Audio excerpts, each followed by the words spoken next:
Bonjour à tous, bienvenue dans cette grosse vidéo de fin d'année, plutôt de début d'année, parce qu'on est début 2022, on va parler... Bonne année! Bonne année déjà! Bravo! Meilleur vœu! Bonne année à vous aussi. Aujourd'hui on est là pour vous parler des meilleurs films de 2021, on va vous présenter notre top des films qu'on a préférés dans l'année, tout simplement. Selon qui? Selon nous. Bien sûr. Selon nous, pas selon vous. Selon nous. Livreur Uber Eats, il y a ma commande. Mine de rien, c'est Ouais. quand même la 4e fois qu'on fait ça. Putain, 4 ans. top. Vous pouvez observer les autres vidéos et voir à quel point on vieillit d'année C'est en vrai. année. Qu'est-ce qu'on veut dire par les films de 2018? C'est simplement les films qu'on a pu voir nous cette année. Et bonjour à tous, on se retrouve aujourd'hui pour la grosse vidéo de l'année. Le top de l'année 2020. Il n'y a pas eu beaucoup de films. No spoil, voilà. On va tout de suite désamorcer un autre truc. Voilà, des t-shirts particuliers, disponibles sur la boutique Pictural Shop, c'est faux.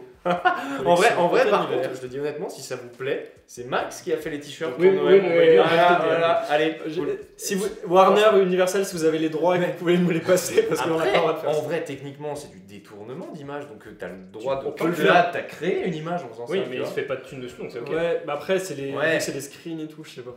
Écoutez, voilà, c'est quoi dans les Vérifiez au commentaires? prud'homme, mais je pense que ça. S'il y a un avocat dans les commentaires. Dites-nous ce que vous en pensez et élisez le meilleur du coup t-shirt. Voilà, simplement lequel selon vous est le meilleur. C'est Interstellar, on le sait, c'est pas grave, c'est pas grave. On va donc vous présenter chacun notre tour nos films préférés. Donc Mhm. de la 10e à la 4e place, notre top commun. Ok. Les films, on s'est mis d'accord pour dire qu'on les a beaucoup aimés, que ce sont parmi les meilleurs de cette année.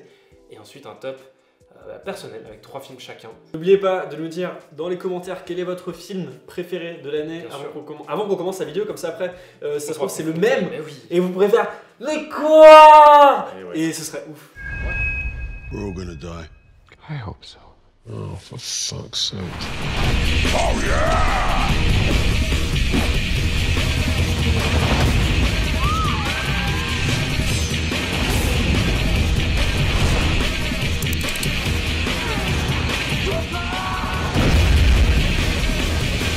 Moi je propose qu'on commence, mais avant de lancer le top, il y a beaucoup de avant dans cette vidéo, rapidement, parce que du coup on va pas le faire, on fait pas de flop cette année, mais rapidement, est-ce que vous avez peut-être un flop, un film que vous n'avez pas aimé, comme ça on le dégage tout de suite. Je commence avec toi du coup Florian, est-ce qu'il y a un film que tu n'as pas aimé cette année et pourquoi? Écoute, je vais jeter un pavé dans la Ouais, mare, ouais. mais moi les Éternels, c'est un flop. Aïe aïe aïe. Ah, attention, je veux bien replacer le contexte Ouais. du flop, c'est pas tant un film mauvais, c'est plus une déception Ok. pour une grosse attente. D'accord. Oui, Je c'est ça, l'attendais, c'est ça. j'avais envie de voir ce film, j'ai eu beaucoup de promos, enfin pas de la promo à outrance, mais plus des trucs intrigants qui me donnent Ok. envie de voir le film. Ok. Et quand je l'ai vu, bah, je me suis bien ennuyé, je trouve que le scénario n'apporte pas grand chose, que le film est beau, ça on peut pas l'enlever, ça c'est sûr. Et toi Maxime, ton flop de l'année? Bah moi, ma grosse déception de l'année, c'était le nouveau Ridley Scott, House of Gucci.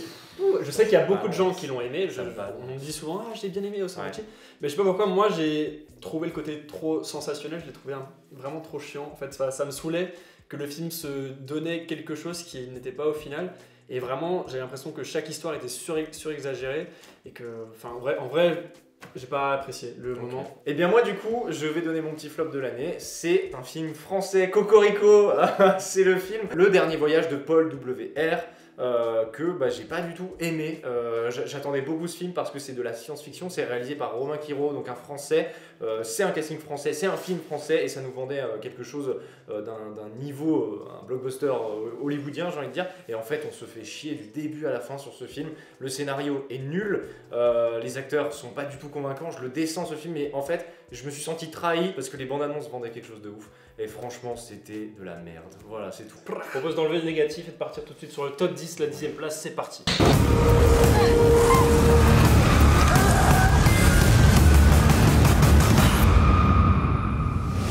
En 10e place, on retrouve le film Méandre de Mathieu Turi. Voilà.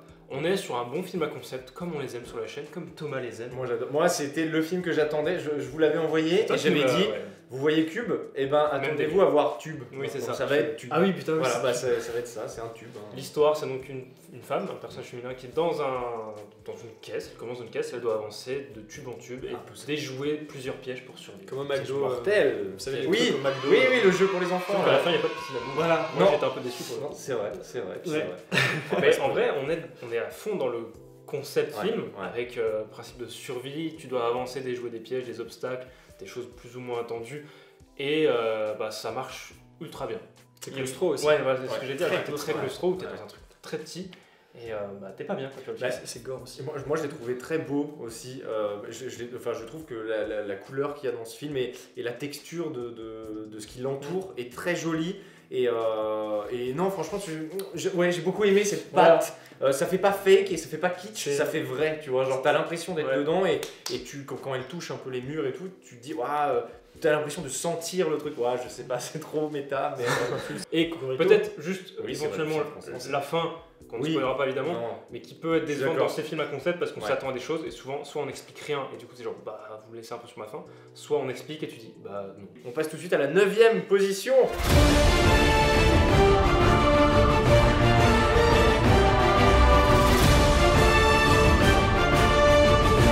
Spider-Man No Way Home, on en a tous entendu parler et on a décidé de le mettre ici pour une simple et bonne raison, c'est qu'on l'a pas trop aimé. Non, je rigole. Bah, c'est Au qu'on a final- quand même un petit peu aimé. au final, On l'a bien voilà, aimé ouais. et en même temps pas trop. C'est assez paradoxal de se dire pourquoi vous le mettez dans le top 10 alors. Et on a fait une critique. Allez la voir. si vous C'est voulez. vrai, allez la voir. Non mais plus de détails. c'est vrai qu'on l'a tous apprécié, on l'a tous surkiffé, mais après quand tu rentres dans les détails du film, tu te dis il y a des trucs ça passe pas, tu vois, genre au niveau du scénario principalement je parle, mais après genre c'est quand même un peu le coup de cœur de l'année je dirais. tu C'est vois. du gros kiff pendant plus de 2 heures. C'était ma 40. meilleure séance de cinéma de l'année. Ah, largement. Voire même peut-être de la vie, parce qu'un public qui te porte comme ça Ouais, c'est vrai. rare. Les gens qui hurlent. Oui, c'est- Non, mais c'est franchement, rare. j'ai jamais vu ça. Franchement, J'ai jamais vu ça. J'espère que vous avez eu l'occasion de le voir Ouais. dans ses premiers jours d'exploitation où la salle C'est- était pleine et que les gens c'était comme des dingues et quand les scènes clés apparaissent, on va pas spoiler mais c'est trop pas. ouais, je pense que là vous le savez. Mais c'est genre c'est ce moment de communion où les gens Ouais. se lâchent. Ouais, Qu'on ouais. aime ou pas le film, qu'on l'a aimé ou pas, c'était vraiment une séance. C'était comme une montagne russe, quoi. C'est C'est ça. vraiment, tu montes dans le wagon et tout le monde crie, tout le monde saute. Enfin, peut-être pas, mais Non, mais tout le monde c'est applaudit. vrai, c'est vrai. C'était incroyable. Mais cela dit, ça Ouais. rejoint le côté, ce qu'on a dit tout à l'heure, c'est un film qu'on a aimé mais qui n'est pas bon objectivement sur le papier, c'est pas un bon film. Je l'ai revu une deuxième fois et quand tu connais où va le film, la première partie tu t'ennuies un peu. quoi. Ouais, la première j'ai pas aimé. La Ouais. première partie j'étais vraiment pas dedans quoi, mais ouais, c'est dommage. Ça reste un délire, comme on l'a dit, c'est du fan service à outrance, ce qui n'est pas une mauvaise chose. Hein, encore Fan une service sur 20, comme dirait mon Victor. On passe maintenant au top 8.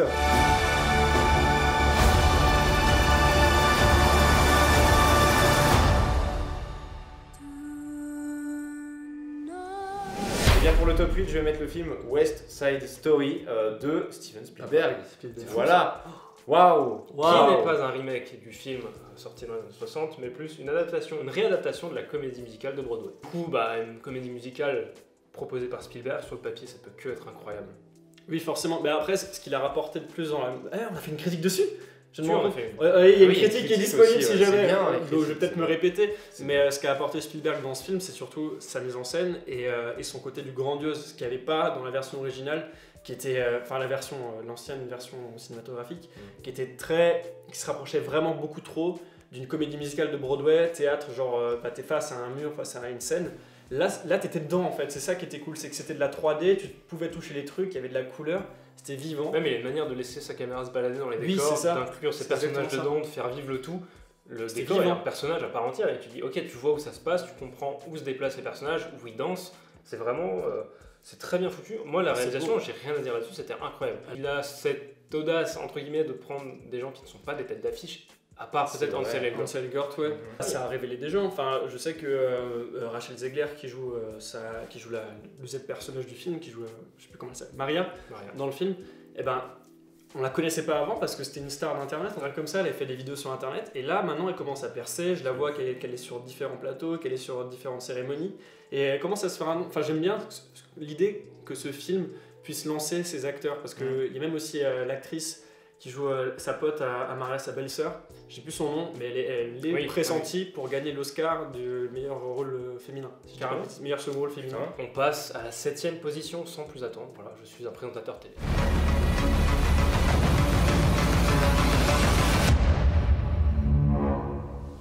Boîte noire, film français encore une fois. Oui, hein, un il y a film beaucoup de films français. très immersif, très, Oui, très oui, Pierre avec, Ninet. justement, avec Pierre Ninet. Avec Pierre justement. Ninet.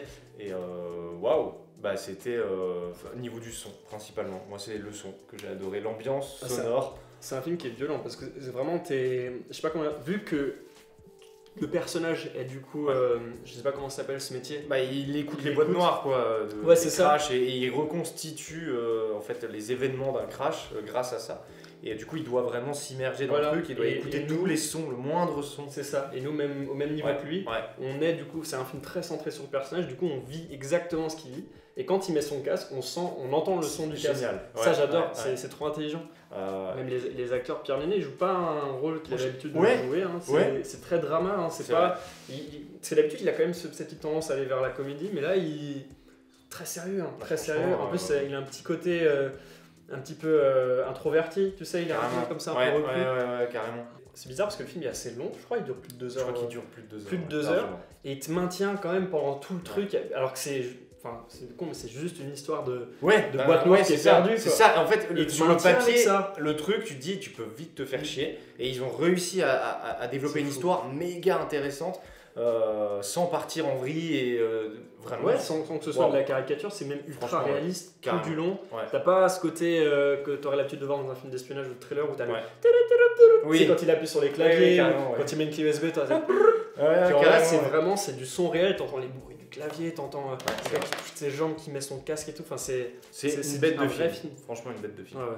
Et ben on passe à la 6e position. Je suis contente qu'on se soit rencontrés. Deuxième position, Petite Maman de Céline Sciamma. Céline Sciamma, qu'on connaît très bien parce qu'elle a sorti Le Portrait de la jeune fille en feu il y a 2 ans. Évidemment, c'était en 2019. Film incroyable. Et enfin, moi, personnellement, ce film, La Petite Maman, quand je l'ai vu, enfin, quand j'ai vu qu'il existait, je me suis dit, mais à quel moment j'en ai pas entendu parler? Oui, c'est ça, c'est un peu arrivé, genre. Voilà, Je sais pas quoi. faire un film. Céline Sciamma, c'est devenu maintenant une très grande réalisatrice C'est française. ta pote, on peut le dire. C'est ma pote. Faites des On barbecues va le chez dimanche, Lunch, et voilà. chez Flunch, pardon. On va luncher Flunch tous les midis.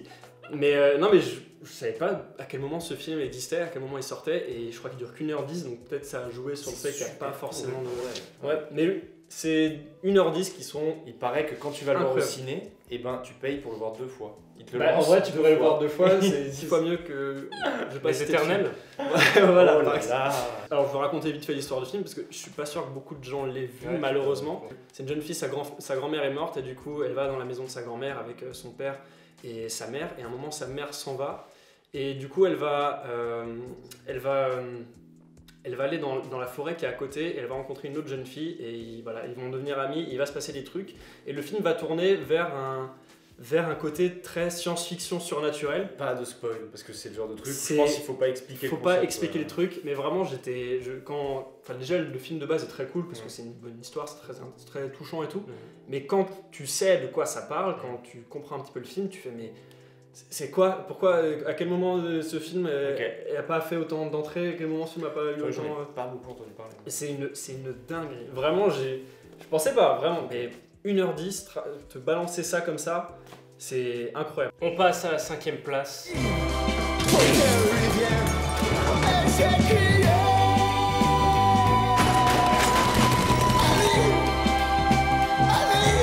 Et en 5e position, on va parler du film French Dispatch. Ou la Dispatch française, pas du tout. Dispatch. Voilà, de Wes Anderson. Wes Anderson, du coup, Papa Anderson. gros film. C'est un film qu'on a attendu à un tel point que je crois qu'il était annoncé dans la vidéo Les films de 2020. Ouais, je crois, oui, mais oui. Il avait été Mais déplacé. oui.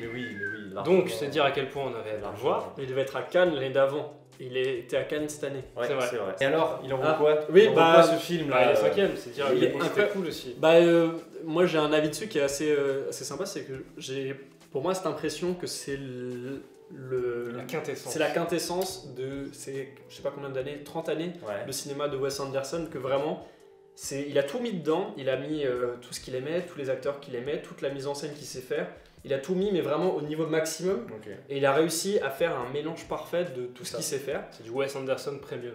C'est ça, Ah c'est oui. vraiment si t'aimes Parce Wes que tu payes Anderson, plus cher c'est le parfait. Non, même pas. Non, c'est ça même qui est pas. cool en plus. Et tu devrais, parce qu'il y a 3 films en fait. Oui, en fait, c'est- ce film, du coup, le concept, Ouais, c'est c'est vrai, ouais. tu suis l'histoire de ce journal français qui est Ouais. tenu par un Américain. Et tu as 3 journalistes qui racontent du coup 3 histoires différentes qu'il y a dans un des numéros de ce C'est journal. Et du coup, c'est à chaque fois 3 histoires différentes, 3 univers différents, 3 castings différents. Ouais. Qui à chaque fois, ça pourrait être le casting d'un grand film de Ridley Ouais. Scott ou À de part entière, Martin ouais, Scorsese. 3 à chaque fois, et t'en as 3, et c'est peut-être ce qui fait que le film, j'arrive pas à me le mettre au même niveau que The Grand Budapest Hotel. Oui, c'est parce que c'est un format encore différent. Voilà, Ouais. c'est pas le même Comme format. 3 courts-métrages et tu. C'est ça. Quand on se termine, tu dis allez, on passe au suivant, on va voir ce qu'il vaut. Moi j'ai bien aimé le premier. Oui, Le deuxième, t'as ça aussi à la personnellement, je l'ai fin. un peu Trop cool. moins aimé, mais le troisième était encore plus cool, tu vois. Donc chacun un peu peut Chef. choisir celui qu'il préfère. Et c'est ça qui est intéressant parce qu'il se renouvelle dans la forme, dans la manière de raconter, tout en utilisant ce qu'il connaît, ce qu'il Oui. maîtrise à 100%. Même le cast, putain, Tilda Swinton, Benicio del Toro, et en plus ils jouent tous très bien, c'est pas comme, il les a pas fait venir pour dire t'es là, non, il les a fait venir pour les faire bien jouer, pour leur donner un personnage, et à chaque fois les personnages ont une identité, des détails, des trucs où tu te dis mais à quel moment t'arrives à avoir l'imagination pour créer autant de personnages avec des détails autant précis sur leur caractère, leur personnalité, enfin, Tout est bien défini en très peu de temps en fait, c'est ça qui Ah est ouais. aussi cool. On passe à la 4e place.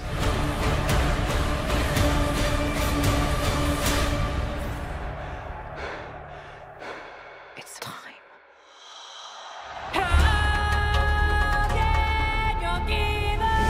Et en 4e place, on retrouve le film Dune de Denis Villeneuve. Et évidemment, on pouvait pas ne pas en parler, c'était un des plus gros films de l'année, très attendu encore une fois. C'est un peu notre Dune. top à nous commun. C'est notre top Là, commun, en nous mode, tous. voilà, quoi. c'est vrai qu'on a toujours un qui est en 4ème et Ouais, c'est toujours le top commun. Écoute, c'est celui-là, c'est Dune quoi. Le film, c'est un peu c'est un piège. Ce film, tu fonces dedans, ta carrière est foutue. Enfin, peut-être pas parce que Lynch est quand même réussi après, mais. Réputé inadaptable, c'est ça. Mais je veux dire, ouais, Oui, ça, c'était ça. c'est- Ouais, c'est- ouais, le fait que ce soit carrément inadaptable, ça fait que si tu fonces dedans à la tête baissée, ça peut vraiment avoir des dégâts sur ta filmographie.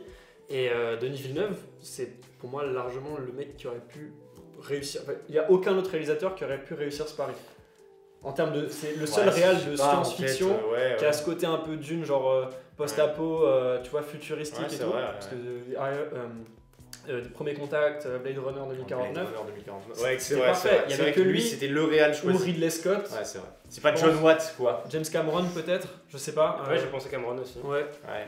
Qui aurait Mais pu- Cameron il est sur Avatar 2, 3, 4, 5, 6. Voilà. Du coup il a pas le temps. Je suis sûr qu'ils lui ont proposé, c'est obligé. C'est possible. James Cameron, c'est Je pense qu'à Alien, mon avis, c'est c'est possible. Terminator, donc Mais ce que j'ai vraiment aimé avec Dune, c'est le fait de venir avec, dès le début, quand il y a écrit, c'est quoi, premier volet ouais, comme premier ça, volet. je sais plus, il La y a tête écrit tome 1 ou je sais plus quoi, et Chapitre 1, je crois. je sais plus, mais il y a un truc, dès le début, le titre était comme ça, et j'étais en mode, waouh, attends, j'étais pas au courant que. Moi je croyais que c'était qu'un film, mais en fait, comment c'est écrit, tu sens que c'est écrit pour une saga, et que Ouais. bah, il faudrait faire 2 ou 3 films au total, tu Après, vois. on genre. s'en doutait parce que c'est compliqué, le Ah, bouquin mais, il est. mais oui, tu Il vois. est comme ça le bouquin, Ouais. et réussir à l'adapter en un film, ça Et c'est suffisait ça que pas. j'adore, c'est que ça pose les bases C'est ça. d'une nouvelle saga qui respire le neuf, et c'est pas la suite de Star Wars, c'est pas un préquel de. C'est nouveau. Enfin, nouveau, genre Mais le film en existait plus, déjà. mais- tu dis, il pose des bases et il le fait bien parce que Ouais. moi je sais que j'ai commencé à lire le bouquin 2-3 fois parce qu'il Ouais. est quand même assez dur à lire. Et j'avais fait cette réflexion, j'avais peur que ce soit côté Game of Thrones, il y Ouais. a plein de maisons, il y a des termes de C'est le races cas. d'aliens, de trucs, il y en a beaucoup. Mais dès le début, tu comprends que eux c'est les Harkonnen, Ouais. eux c'est la famille Atreides. Enfin, Visuellement, voilà, ils c'est sont ça. bien. Tout est bien défini, tu C'est comprends vrai. qui est qui et qui fait la guerre à qui, entre guillemets. C'est vrai. Du coup, tu passes un bon moment. Moi, je m'attendais à voir du grandiose et j'ai été servi. Les plans où, par exemple, t'as juste le personnage en petit, t'as un énorme Ouais. plan et tu vois genre la ville dans le fond qui, tu sais, qui se fait bombarder. Mm. Ce genre de plan avec la petite sauce de la musique de Hans Zimmer, là, quand ça. Oh, tu vois, quand ça gueule. Genre là, c'était grandiose et c'est ce que je voulais voir. Je l'ai vu et j'étais en mode waouh, ça c'est le cinéma que j'aime. Tu vois, genre vraiment, c'est beau quoi. Bah, Putain. c'est un peu ça, ouais. C'est le film qui a. C'est le film parfait pour ce qu'on vit en ce moment avec le cinéma, qui est un petit Carrément. peu Ouais. sur est-ce qu'il faut. Enfin, comment est-ce qu'on va renouveler le cinéma en salle. Je sais qu'année prochaine il y a Avatar 2, mais Dune, je trouve que c'est vraiment le film parfait pour redonner envie aux gens Ah, d'aller en salle. Et je pense que c'était le cas parce qu'il a bien marché. Pour un Bah, film de science-fiction un peu niche comme C'est ça, vrai. c'était un pari compliqué parce que Denis Villeneuve, il a fait des bons films au niveau des critiques, mais pas au niveau des entrées. Tu vois, c'est pas un gars qui te fait un milliard d'entrées, tu vois, enfin un milliard de revenus, pardon. Mais enfin, je trouve ça vraiment bien que ce film ait marché. Je pense grâce au casting principalement, qui donne envie d'aller le voir. Ah oui. Mais ça promet du lourd pour Dune 2. On est donc à la fin de ce top commun. Ce que je vous propose, c'est avant de passer à nos tops personnels, Ouais. j'aimerais qu'on fasse une simple mention honorable en très peu de mots. Ok. Je vais commencer si ça vous va. Ouais. J'aimerais juste vous parler du film Pig avec Nicolas Cage, sorti cette année. C'est l'histoire d'un homme qui vit un petit peu en marge dans la forêt, accompagné d'un cochon qu'il considère comme son animal de compagnie, au même titre qu'un chien. Et un jour, on va venir l'agresser et kidnapper son cochon. C'est John Wick, mais Oui, avec un cochon. quand j'ai vu le film, pour moi c'était John C'est un Wick. peu Wick vendu avec un comme ça. cochon. Faut pas s'attendre à John Wick parce que ça serait mentir, Oui, oui. mais le film est extrêmement intéressant. Ouais. Nicolas Cage est incroyable. J'ai l'impression qu'il revient un petit peu. Oui. Là, il est en mode ok, J'ai pris ma pause. Hashtag Benjamin Gates 3. On Je espère. lance le hashtag. Mais ce film est incroyable, je vous le recommande et c'est ma mention honorable de cette année. Moi, je vous parle du film Spencer de Pablo Larraín qui sort officiellement en France début janvier, enfin, tout début janvier. Je crois qu'il est sorti en France officiellement, mais qui était pour l'instant très mal distribué. Et du coup, je l'ai vu l'année dernière. Et c'est une vraie claque. Pour vous dire de quoi ça parle du coup de Lady Diana pendant le Noël de je sais plus quelle année, où du coup elle a dû rejoindre la famille royale. Et c'était un peu une période très compliquée avec les médias et tout pour elle. Diana, on la connaît principalement via la presse, via les scandales, via tous ces trucs. Et ce film la rend vraiment très humaine. Le film est très beau. Kristen Stewart est très bien prévue, très bien placée pour gagner l'Oscar de la meilleure actrice et je pense qu'elle le méritera. La musique du film par Johnny Greenwood, elle est incroyable. La photographie, je sais pas le nom du directeur photo, mais elle est incroyable. Vraiment, je pense ma photographie préférée de l'année. Moi, je recommande ce film, super beau. Et bien moi, comme dans tous les autres tops, ce sera Escape Game 2. Voilà, c'est la suite du 1 et j'ai adoré, j'ai fait une critique, la critique est juste là. Et j'ai hâte de voir le 3. Voilà, pour ceux qui ont kiffé ces films. C'est une petite saga qui, je ne comprends toujours pas pourquoi je suis fan de ces films, mais je les adore. Voilà, Quelle version? On croit pas non plus, hein, t'inquiète pas. Non, mais c'est mon Je crois que c'est plaisir. le seul. Mais je crois que je suis le seul sur Terre à être fan de ces T'as films. surtout vu une version spéciale. Moi j'ai vu la version cinéma et effectivement il y a le petit coup de gueule dans la critique. Il y a une version disponible en streaming qui n'est pas la version finale, ou je sais pas, c'est une autre version et l'histoire n'est pas la même. Mais vraiment je vous jure c'est flagrant. J'ai vu les deux versions du film et celle dispo en streaming est nulle. Vraiment elle est pas bien. Donc voilà. Bref, c'était ma petite reco Escape Game 2. Et on commence les top 3.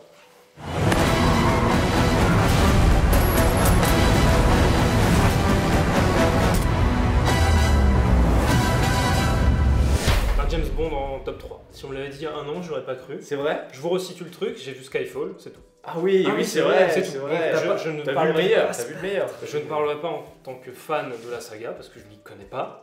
Je connais voilà un peu la mythologie de James Bond, je jouais au jeu James Bond sur GameCube à l'époque. Oh, oui. GoldenEye. GoldenEye. Oh oui, j'y jouais aussi Ouais. sur Play. Donc voilà, c'est un peu mon background James Bond. C'est pas mal. Quand j'ai vu que le film faisait pareil 2h30, 2h40, je me suis dit waouh, ça va être long. Et je l'ai vu vraiment très tard, je crois que c'était dans sa dernière semaine d'exploitation. Ouais. Je suis allé le voir très tard après que un peu la vague soit passée. Et quelle claque! Waouh! Vraiment, ça a été. Déjà, j'ai pas vu passer une seule seconde. C'est dire à quel point c'était cool. La fin, je la trouve efficace, je la trouve bien jouée, bien mise en scène. La musique est sublime. Des petits reproches qui ont été faits au personnage de Rami Malek, qui est le méchant du film, qui est, on peut le dire, il est très peu développé. Ouais. Il est là parce qu'il est méchant et parce qu'il faut un méchant dans le film. C'est tout. Donc il y a plein de petits défauts comme ça, mais globalement, je passe un bon moment. Dès le début, on est dans l'histoire, on est mis un petit peu au milieu de tout ça, de ce conflit, et on passe tout un bon moment. Moi, je sais que la première scène en Italie avec la course-poursuite, je me suis dit, wow, ok, qu'est-ce qui se passe? Il y a beaucoup trop de trucs qui arrivent. Là, moi, j'ai adoré ce film. Vraiment. C'est vrai. Et Léa Seydoux. Il est beau. Je crois que je vous l'avais dit, ça m'a réconcilié avec la Seydoux. Je l'aime pas de base, Ouais. je l'ai beaucoup aimé dans ce film. Ouais. Est-ce que c'est utile de parler d'Anna de Armas? Je ne pense pas. Moi Parce que j'aurais le aimé film en en voir parle pas plus. J'aurais aimé Et en le voir film, plus. le film en parle pas assez. Moi je m'attendais à ce qu'elle ait un rôle et Elle quand vole le C'est film. presque un personnage limite, scénariste. elle arrive, elle fait salut, je suis là. Salut, je suis la meilleure du film. Au revoir. Elle s'en va. c'est ça. Mais oui, reviens. Ce qu'elle apporte, c'est ce qu'apporte un personnage scénariste. C'est vraiment, elle aide un petit peu 2 minutes et puis elle s'en va Ouais, quoi. c'est dommage. C'est un peu dommage. Après, c'est C'est peut-être. vrai, mais c'est elle. Il y avait peut-être une volonté de prendre une James Bond girl et de la dériver un petit peu dans ce côté. Elle aussi, Un c'est peu une cruche. espionne. Bah, elle Elle est a. un peu genre nulle. En vrai, ça, c'est Elle est nulle badass, non? Oui, Elle c'est est ça, nulle c'est ça. badass, Non, elle est pas nulle, mais genre, elle est un Ouais. peu genre, ah bah. Ouais, c'est le plan, l'archétype. c'est ça, Moi regardez. je m'attendais à ce que ce soit la méchante du coup. J'étais en mode, mais attends, c'est sûr, elle cache quelque chose. Non, non. Et elle part. Non, il y avait trop de méchants Ah, de c'est base vrai. de toute façon. En fait, Rami Malek à la fin il fait. Et en fait, c'était c'était moi. J'adorais. Ça aurait été Toute l'origine story était incroyable par contre, avec le côté que c'était lui par rapport à Léa Seydoux, tout ça. Juste un coup de Ah, gueule. Adeline. Au début, on fait, elle a un secret. Il a a un secret. On s'en bat les couilles. Oui, Personne n'en parle. ouais, D'accord. Mais tu vois, Il y avait des choses qui avaient été dites sur les James Bond de Craig, c'est que c'était avec cela qu'on a commencé à développer une espèce de contexte épisodique à chaque film. c'est On reprend les choses des anciens, alors qu'avant c'était plus des one-shots, ceux avec Roger Moore, Sean Connery, tout ça, C'est il me vrai. semble.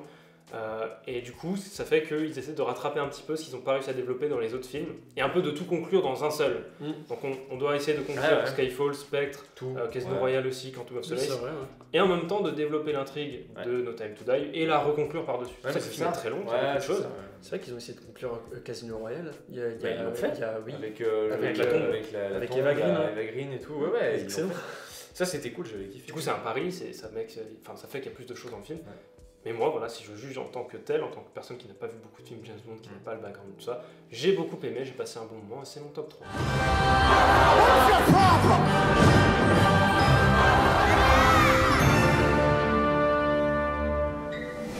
Troisième position, moi je vais vous parler de Annette de Léos Carax. Léos Carax, très grand réalisateur français, il a fait Mauvais Sang, il a fait Paula X, il a fait plein de films et il a fait du coup il y a Annette. 9 ans, oui Annette, Du coup, mais c'était Annette, c'est du coup son nouveau film et le précédent date d'il y a 9 ans, c'est Oui. Holly Motors, qui est un très grand film, un film que j'ai trouvé personnellement incroyable. Vraiment c'est le genre de film, c'est très singulier, c'est incroyable et du coup je m'attendais avec Annette à un truc encore mieux, un truc encore plus puissant, un truc qui me touche encore plus personnellement. C'est un excellent film, c'est un film qui touche plein de choses comme ça, qui arrive à te renouveler les codes du cinéma, de la comédie musicale, du théâtre, de la comédie. Il te mélange tout avec des acteurs qui jouent parfaitement bien. Adam Driver joue très bien, mais Marion Cotillard, elle a une performance qui mériterait une nomination aux Oscars, je pense. Je sais pas si elle en aura une, je l'espère. Et tout le côté très étrange qu'apporte Léos Carax, qu'il avait déjà apporté dans Holly Motors, le côté chose inanimée, animée, parce que du coup l'histoire du film, c'est que c'est un peu l'histoire de La Belle et la Bête. C'est Marion Cotillard qui est une chanteuse d'opéra et Adam Driver qui est un comique de stand-up un petit peu borderline. Ils ont tous les deux un enfant, une fille qui s'appelle Annette. Et Annette est représentée dans le film comme une espèce de poupée. En fait, c'est une poupée. C'est une espèce de marionnette en bois.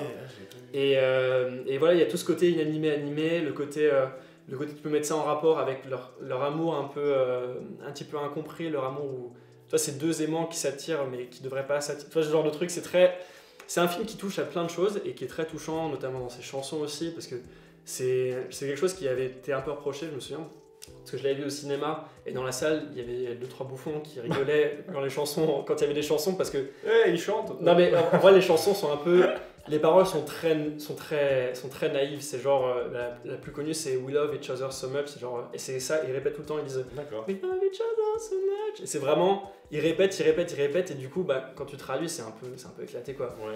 Et mais c'est ce qui fait que le film est très bien, parce que ça utilise la simplicité des chansons pour les mettre avec la complexité de l'histoire, et ça que j'ai adoré avec Annette. Et vraiment je trouve que le film est incroyable, ultra réussi. J'espère qu'on va pas attendre 9 ans pour le prochain Léos Carax. I think she tries to do the best she can for you, Anthony. Everything will be all right. I promise you. There's something funny going on. Mon top 3 est le film The Father avec Anthony Hopkins dedans, réalisé par Florian Zeller, un Français, voilà. Cocorico, beaucoup de Cocorico dans ce top. Écrit aussi par Florian Zeller, qui Oui. a adapté d'une pièce de théâtre. De Florian Zeller. Voilà, qui a gagné du coup le Oscar du meilleur scénario adapté. Bref, lui il a niqué le game, hein. Lui, il s'est adapté lui-même et il a gagné le prix, donc c'est génial. Le scénario est magnifique et en fait ce qui est très beau, c'est que ça, très rapidement, ça parle d'un vieux monsieur qui est atteint de la maladie d'Alzheimer et on a fait un film sur la maladie d'Alzheimer. Il est en fiche.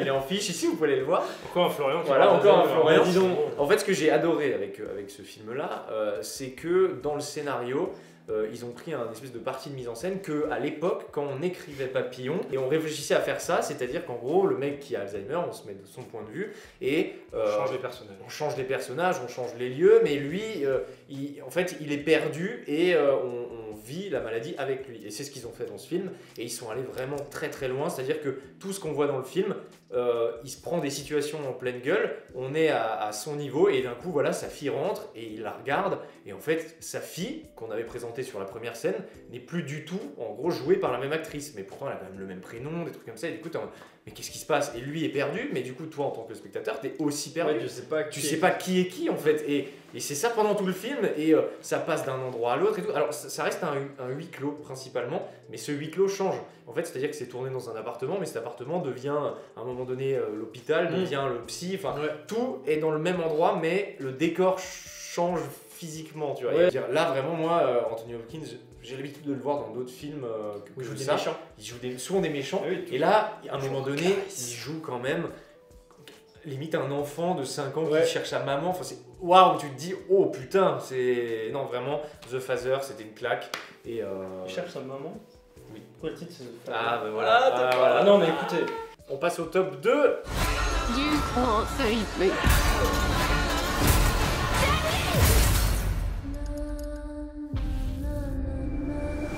En deuxième position, on retrouve Last Night in Soho, la dernière nuit à Soho, pas du tout et pas de traduction française, de Edgar Wright. C'est ça québécoise.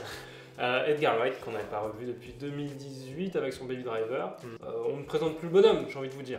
Et en même temps, si. Parce que dans ce film-là, il est un petit peu là où on ne l'attend pas. C'est vrai. Moi, je On m'attendais n'est pas dans le potage de la trilogie Cornetto, on n'est pas dans l'action de Baby Driver, on est dans la nostalgie, on est dans Le giallo. le giallo. Le giallo italien. Donc c'est l'histoire de cette jeune fille qui est interprétée par Thomasine McKenzie, qui doit pour ses études partir à Londres et trouver un appartement et essayer de s'intégrer dans sa nouvelle école, ce qu'elle a du mal à faire, et elle va se réfugier. Elle a un don en fait. Elle a un espèce de don, voilà, ouais. c'est ça. Je sais pas si c'est un spoil ou pas. On va éviter d'en parler pour que vous ayez un petit peu la surprise du film. Ouais. Mais pour le coup, ouais, c'est un film qui, moi j'ai l'impression qu'il dénonçait un peu ce côté nostalgie que les gens ont un petit peu aujourd'hui, de se dire à l'époque c'était quand même incroyable. Là le film te dit, regardez, non, Vraiment, c'est de la merde. c'est comme avant, enfin c'est comme maintenant, voire pire des fois. C'est pire. Voilà, c'est vrai. ultra intéressant. Il y a un petit côté, ouais, comme tu l'as dit, giallo à l'ancienne, dans l'esthétique du film, dans les visuels, ouais, c'est ça, beaucoup d'hommages, des trucs comme ça. Et le film, il est incroyable. Il est beau, il est bien, les comédiens sont ouf. Il y a Anya Taylor-Joy qui joue dedans aussi, on a Matt Smith. Moi, j'ai cette scène qui me reste en tête, c'est un peu celle dont tout le monde a parlé, c'est la danse. Mais ce making-of. On en avait parlé, Thomas, tu te souviens, en sortant du film. On l'a vu, mais C'est une scène où le personnage de Matt Smith danse à la fois avec Thomasine McKenzie et à la fois avec Anya Taylor-Joy, mais à chaque fois l'une ou l'autre. C'est-à-dire que d'un plan à l'autre, enfin c'est un plan séquence. C'est un plan séquence. D'un point de vue à l'autre, en tournant la caméra, elle change de place. C'est l'autre qui prend la place de l'autre. Et on s'était dit, tiens, c'est marrant comment ils ont fait ça. C'est un plan séquence, ils l'ont fait en vrai. 3 semaines de répète. C'est incroyable. Bah, tu les vois sur les images, il y en a une, elle descend, elle monte et tout. Et moi, ce qui m'a grave étonné, c'est que ce soit Edgar Wright qui aborde ça, alors que c'est un mec qui base un peu sa cinéphilie sur la nostalgie, parce qu'il poste souvent ses listes de films, et c'est toujours des films des années 40, 50. Et du coup, ça m'étonne, tu vois, que ce soit lui qui en parle aussi. Un regard critique peut-être sur lui-même et se dire, bon, bah, c'est cool de. C'est très cool de fantasmer se passer, mais il n'y a pas que du bon finalement.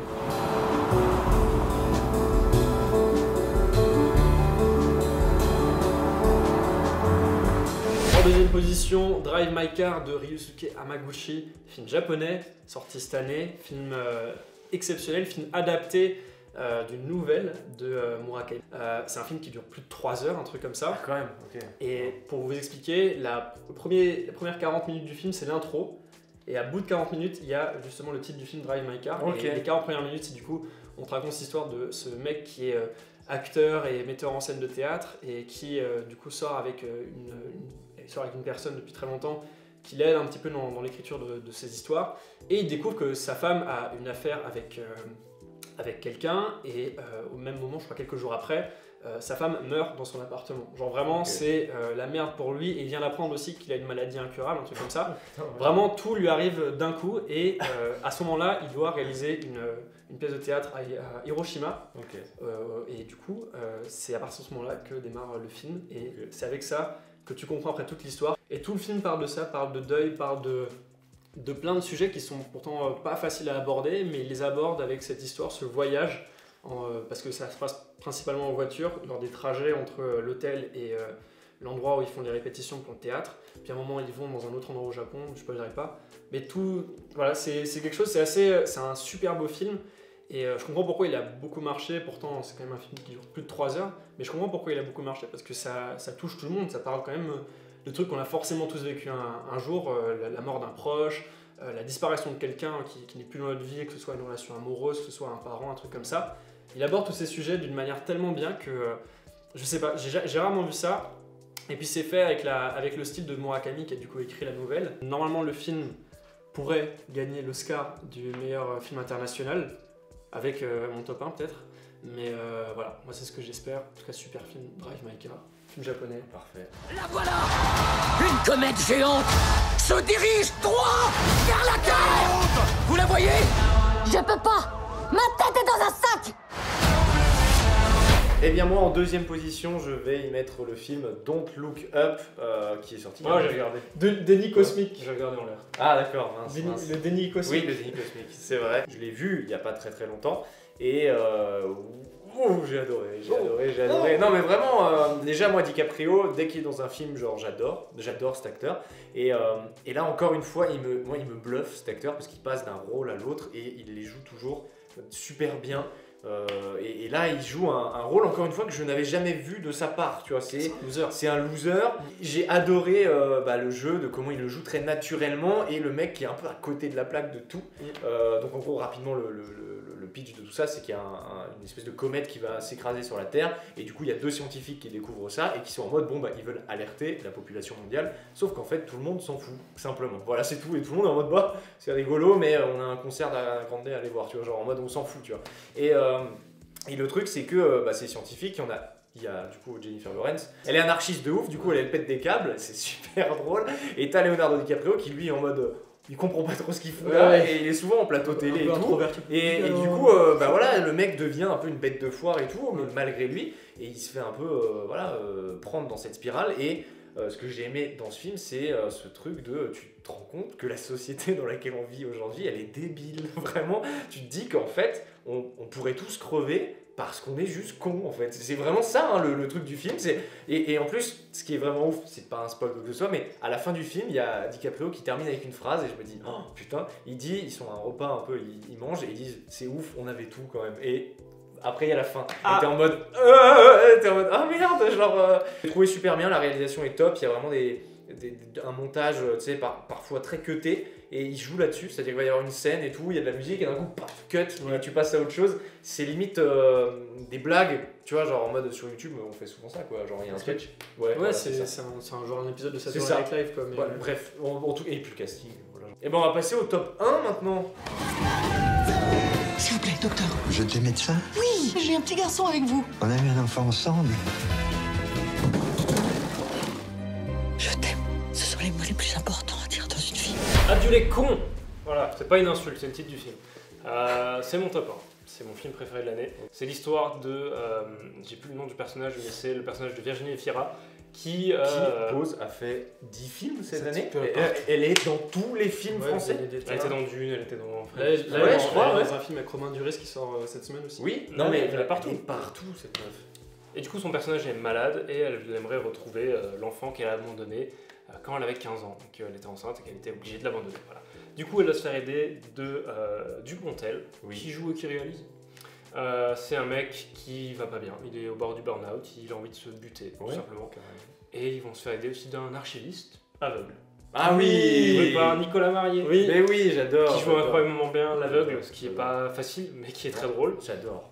Et j'ai adoré le film pour tout l'univers qu'il développe, pour toute l'imagerie qu'il met en place, pour tous les choix de mise en scène et les propositions de mise en scène, même, je dirais. Il y a des plans qui sont juste... bien pensé, tu dis putain, mais il a eu cette idée, c'est trop bien. Ce plan de l'escalier quand il monte. Bah, c'est celui qu'on aussi. C'est le tout le monde un escalier en colimaçon, t'as la caméra qui tourne autour et. Ça fait très Wes Anderson. Ça fait cartoon Wes Anderson. J'adore. Il y a un côté un peu imaginaire, loufoque, mais très réaliste en même temps.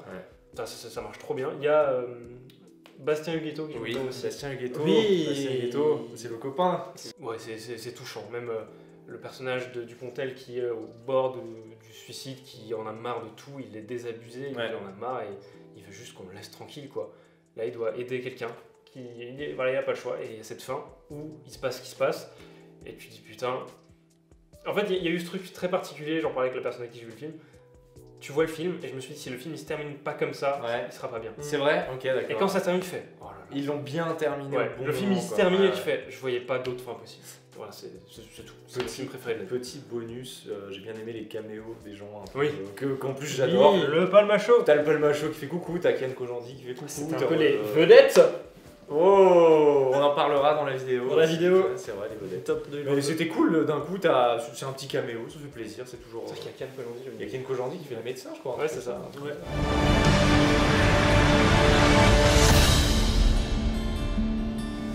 En première position, mon film préféré de l'année, le film qui m'a fait vriller, qui m'a fait pleurer, qui m'a fait chanter, non peut-être pas chanter, c'est Julie en 12 chapitres de Joachim Trier, ou du coup en version anglaise, The Worst Person in the World, la pire personne du monde. Très, très intéressant, j'aime bien le titre anglais aussi. Film norvégien, si je dis pas norvégien-français, parce qu'il y a aussi des producteurs français. En plus, le film est porté par l'actrice qui a remporté le prix d'interprétation à Cannes cette année, qui est Renate Reinsve. J'espère que j'ai bien prononcé. Qui est potentiellement aussi dans la shortlist des Oscars. Et vraiment, ce film, c'est très bizarre, mais c'était une claque comme on s'en prend qu'une fois par an. C'est le genre de film où ça te touche très personnellement. C'est vraiment, tu vois, ce genre de film qui te dit des trucs sur toi que tu ne savais pas, ou des questions que tu te posais, et le film te donne des réponses. Et ce film, c'est un peu ça, parce qu'en fait, on suit du coup Julie pendant ces années où elle est entre la période 25-30 ans, donc une période que je vais bientôt avoir. Yes, ouais, c'est vrai. Qui est une période un petit peu compliquée dans la vie, surtout aujourd'hui où il y a forcément des questions sur la carrière, des questions sur la vie sentimentale, des questions sur la vie de famille qui se posent, plein de questions comme ça. Et ce film aborde tout. Du coup, tu as cette histoire de 12 chapitres où à chaque fois elle rencontre des difficultés et elle doit combattre ces difficultés, elle doit répondre à des questions, elle doit. Enfin, c'est à chaque fois ces étapes de vie, ces étapes de moments qu'on va tous vivre à un moment ou à un autre, qu'on a tous déjà vécu. Et c'est pour ça que j'ai trouvé très personnel, très actuel, parce que c'est des questions qu'on se pose déjà nous à notre âge. Et même au-delà de l'histoire, du scénario, des personnages, il y a toute l'ambiance du film, les couleurs qui sont... il y a un côté très jaune-vert que je trouve assez beau, assez vintage et tout, qui est magnifique dans ce film, qui avait déjà utilisé dans 31 août. C'est ça, je sais plus, son ancien film à Joachim Trier que j'avais adoré.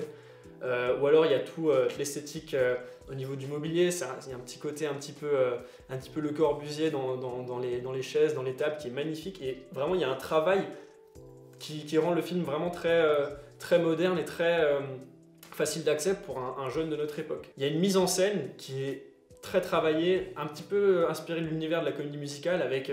Il y a une scène qui est magnifique où Julie, elle s'imagine un truc, à un moment elle fait une pause dans sa vie, elle s'imagine quelque chose, elle veut retrouver l'homme qu'elle aime, et le temps s'arrête. Vraiment, ça fait penser à Freestyle, plus personne ne bouge dans la rue, et tu la vois courir, tu la vois y aller, et cette scène, c'est la scène qui est sur l'affiche, c'est l'image qui est sur l'affiche, et c'est pour ça que je l'ai adoré, et j'espère que ce film ira très loin aux Oscars.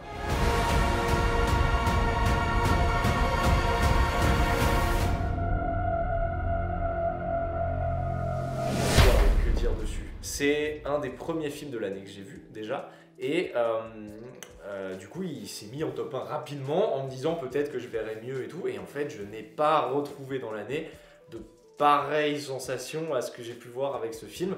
Pour replacer le contexte, Justice League était sorti en 2017, voilà, et vraiment c'était nul. C'était du niveau de Suicide Squad de l'époque, à chier. Vraiment, c'était pas bien. Et c'est ça que j'adore, et c'est pour ça qu'il est en top 1. C'est parce que du coup, j'ai regardé un film qui fait quand même 4 heures et quelques.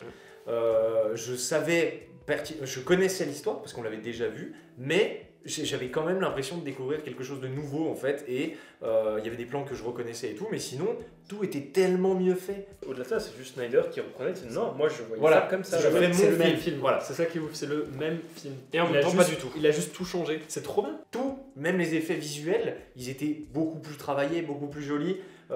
Les personnages que dans le premier film, enfin dans le Justice League de base, j'avais pas du tout aimé. J'ai envie de dire, c'est une masterclass. C'est en mode comment prendre de la merde et le transformer en or. C'est un peu ça le truc, tu vois. Genre, il est parti il est parti d'un film de nul, et c'est comme si il nous avait donné un cours de regarder. En fait, on peut quand même faire quelque chose de bien avec quelque chose de pas bien. C'est un peu ça le truc. Bon. Ok. Moi, je tiens à dire plein de choses. Ok, d'accord. Waouh. Premièrement, tu l'as vu sur un ordi. Oui. Donc c'est déjà dire à quel point il a vu dans des conditions. En streaming sur un ordi à Paris, dans un 20 mètres carrés. Ok, déjà, tu l'as aimé, c'est pire déjà ouf. conditions. Ouais. Deuxième chose, je fais partie de ceux qui n'aiment pas le Justice League, comme il l'appelle, Joss Whedon, parce que le film est mauvais. Mais j'en ai parlé dans une vidéo d'ailleurs qui est dispo aussi sur la chaîne. Zack Snyder réalise sa Justice League, je sais plus, c'était en 2016 il me semble. Du coup, il subit le décès de sa fille, le suicide de sa fille, chose tragique, il abandonne le projet pour se recentrer sur sa famille, ce qui est normal. Et on donne à Joss Whedon le film.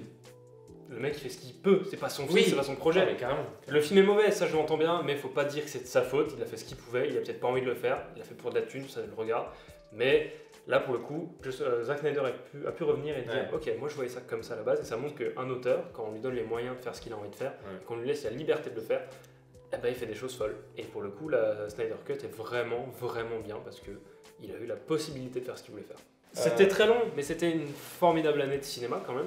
Et ça fait du bien de revoir une année où il y a du cinéma, parce que l'année dernière c'était pas top hein, avec le Covid et tout. Là cette année ça va un peu mieux, on espère qu'en 2022 ça ira aussi. N'hésitez pas à nous dire en commentaire si vous êtes encore là, quel est votre top 3, votre top 10 ou votre top 50, voilà, vous le dites, vous le mettez en commentaire. Nous cette année, l'année dernière on le dit parce que ça fait 1 heure de vidéo, les gens, t'es là, t'es pas là. La plupart sont. Voilà, il y a nous qui regardons la sûr. vidéo, mais cette année, on compte beaucoup plus se mettre dans la fiction, dans du contenu, que dans des vidéos YouTube style critique.